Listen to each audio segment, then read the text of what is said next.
Cette exposition cette année est centrée autour du projet d'un Slovène qui s'appelle Marko Peljan et le projet en question s'appelle iTask et c'est un projet, comme on peut le voir dans cet espace d'exposition, qui est une plateforme de collaboration art-sciences qui va être déployée en Arctique et en Antarctique et qui va inclure les habitants, les autochtones, présents dans les lieux d'implantation dans ce processus de création. Sort of the aim, also why the project Macrolab, which is an art science station devoted to the research of telecommunications, migrations and climate, traveling around the world in remote areas, had as its final aim to establish a presence of its logic in the Antarctic.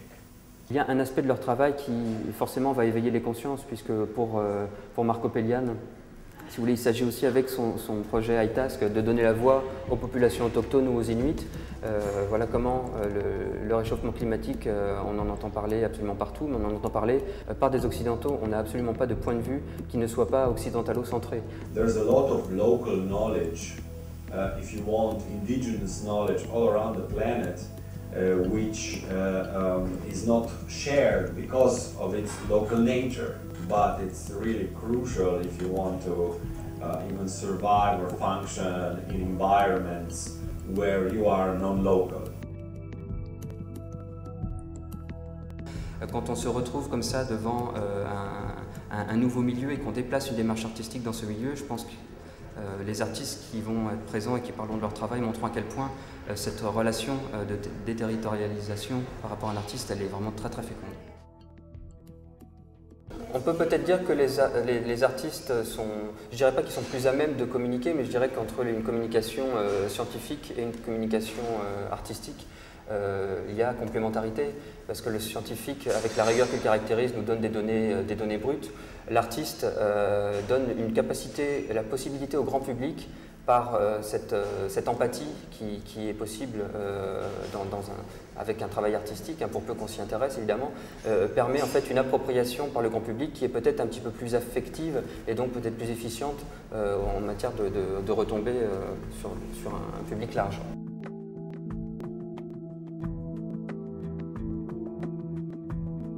À mes pieds, on peut voir une maquette qui représente le module qui va être déployé en Arctique et en Antarctique. Au niveau de l'unité de base, on peut se rendre compte qu'il s'agit, au niveau du volume, d'un volume équivalent à la norme utilisée pour la Station spatiale internationale, et ce pour permettre que la structure soit très facilement transportable dans le monde entier.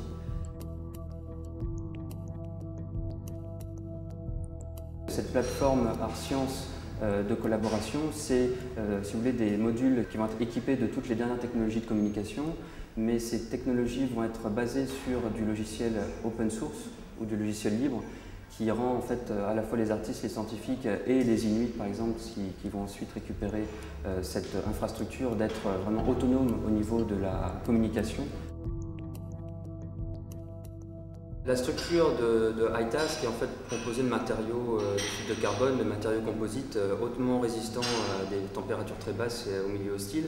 Il permet aussi, une fois qu'on le pose, après le transport, la structure peut s'écarter et donc laisser à peu près 12 mètres carrés d'espace de vie aux scientifiques et aux artistes qui y viennent. La structure peut être aussi pluguée, donc il peut y avoir plusieurs unités qui constituent une seule et même base. Donc elle est vraiment modulable à l'envie et en fonction des moyens qui seront mis dans les sites d'implantation choisis. Le fait de pouvoir faire des travaux collaboratifs et technologiques et scientifiques et artistiques, ça ouvre de nouvelles voies pour les artistes et également pour les scientifiques, si vous voulez. Je pense qu'il y a une acculturation à la fois de l'artiste vers les sciences et inversement. Je pense que chacun y gagne. You know very well how hard interdisciplinarity actually is when you try to implement it. It's probably one of the most difficult collaborative processes you can imagine if you want to have a really sort of an integrated approach to knowledge.